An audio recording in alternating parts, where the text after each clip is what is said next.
We have to be like all gas, no brakes. I don't think we have the luxury of feeling like, okay, I can take a breather now and relax. I mean, why is that though? I mean, women will say, I can't do this. I can't be soft. I can't be feminine. Why can't you be feminine? What do you wish someone had told you about dating like in your 40s and 50s back then? You know, you think that when you're ready to settle down, that there's always going to be a lot of supply on the shelves. And it's not. Like at this age, a lot of the good guys are married or taken because they're good guys. And I was having a conversation with a girlfriend of mine the other day, and I'm like, well, your best bet now is maybe someone that a good man that maybe is coming out of a marriage, getting a divorce. So, you know, I think in our youth, and I would like people to know this when they're younger, we think, oh, there's always going to be an endless supply. I can wait till tomorrow. Don't put off your happiness waiting. You know, if you find that good person, like a lot of times we wait, well, it's not the right time. It's never going to be like the right time. Think about what she just said. She said, if you keep on waiting, you think you're going to have an endless supply.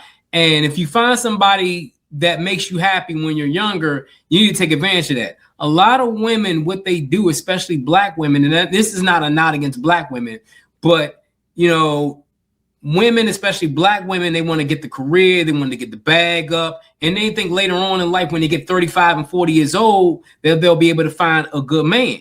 Or when they find a man, that man may be on the same wavelength as them, but at the end of the day, they know that man may not be. But let's continue.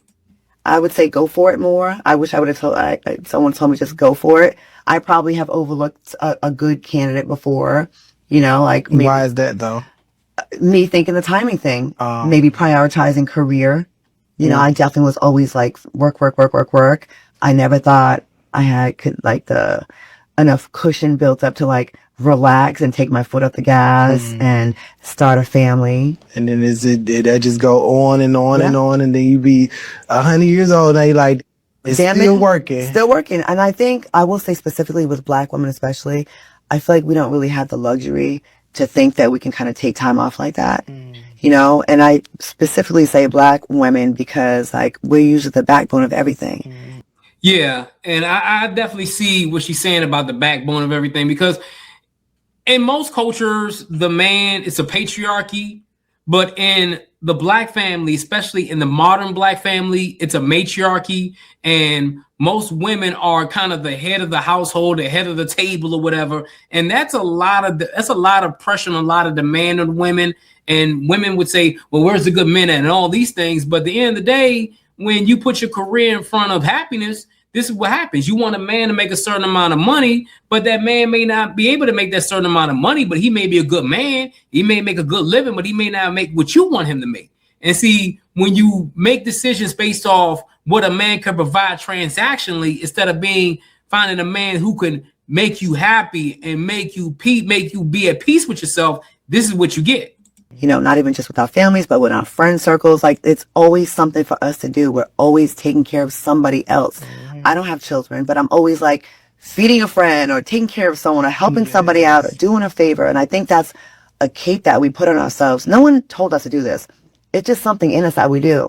And if you think about the black woman in your life, you probably think, she's like a superwoman for everybody else. When does she slow down for herself? I think with black women specifically, it's harder for us to ever feel like we can just kind of take a break. We have to be like all gas, no brakes. I don't think we have the luxury of feeling like, okay, I can take a breather now and relax. I mean, why is that though? I mean, women will say, I can't do this. I can't be soft. I can't be feminine. Why can't you be feminine? Is it because some women, I'm not going to say all women, but some women, you look for a particular type of man and you're searching for that needle in the haystack. And when you don't find that needle in the haystack, you get older and you realize, damn, I went past that good guy. I went past that good guy. I know plenty of women who are happily married and they're happy in their marriage. And their husbands aren't the quintessential 6'5" guy that all you women want. But I guarantee you that man did everything in his power to make sure his wife is happy. That's the thing women need to understand. It's not about finding a man that fits all of your criteria. Just find a good man who will do everything in his power to make sure that you're happy. And I know Claudia Jordan, she's 52, but I know she's had a lot of suitors. I don't understand why she ain't got a man, but hey, let's continue. And I think it's really sad. You know, there's all these statistics about 45%, 65% of black women will never get married, you know, and we're out here taking care of everybody else and not getting taken care of. And I think it's really sad. I think we self-impose this cape on ourselves to save the world. Look at all the marches. Look at all, I know this is dating, but I got to bring it into like the political space. We're always at the front lines for everybody else. For everybody. Brother gets killed, we're in the front lines. The LGBTQ community, we're in the front lines. Other women that are not even showing that up as our allies, we're in the front lines. Gaza, front line. We're always there for everybody else. And on top of all the stuff in our personal lives, we out here trying to save the world. When does that leave time to like really feel comfortable? When does that really leave time to like relax or even just like put yourself first, or dating? And I just feel like a lot of women get caught up in saving the world and then they leave little time for themselves. And see, this is the thing that she needs to understand. Like sometimes you know, I think women, especially black women, have this thing, this motto that I can change the world and I could do all these things. But honestly, you know, you have to look at yourself and say, what has the world done for me? You know what I'm saying? I understand I need to change the world and I need to do all these for these different people. But if the world ain't done nothing for you, you need to stop doing for the world and do for yourself. You know what I'm saying? I understand when, you know, when something happens to a black man or a black woman, y'all want to be on the front lines. But like she said, that takes away from your happiness. I'm not saying not do that. But sometimes you got to look at yourself and say, you know, if I'm doing all this stuff for other people, when am I going to find time for my happiness? You know, you don't see white women doing this. You don't see Hispanic women doing this. You don't see Asian women doing this. And, you know, first thing they're going to say is they're going to blame the man, blame the man, blame the man.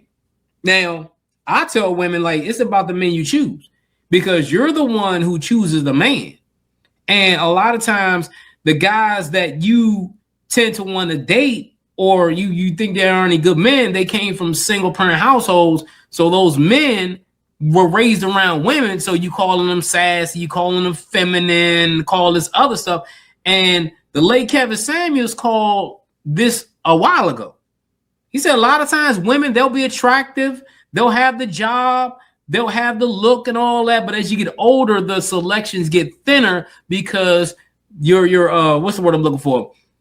Your criteria gets wider. You want more from a man. As you get older, you want more.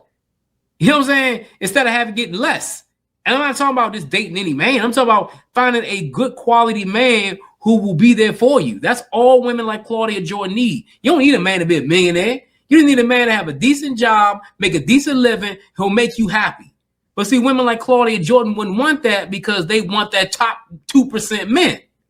And the top 2% men are either taken or, you know, doing anything. You know what I'm saying? But hey, let me know what you think about this video. It's your boy Jay here with another video. Make sure that like button, make sure the subscribe button. Ladies, if you're in the comments, do you feel what Claudia Jordan said? Put it in the comment section. Just don't sit there. Click on the next video. You won't regret it. I promise you.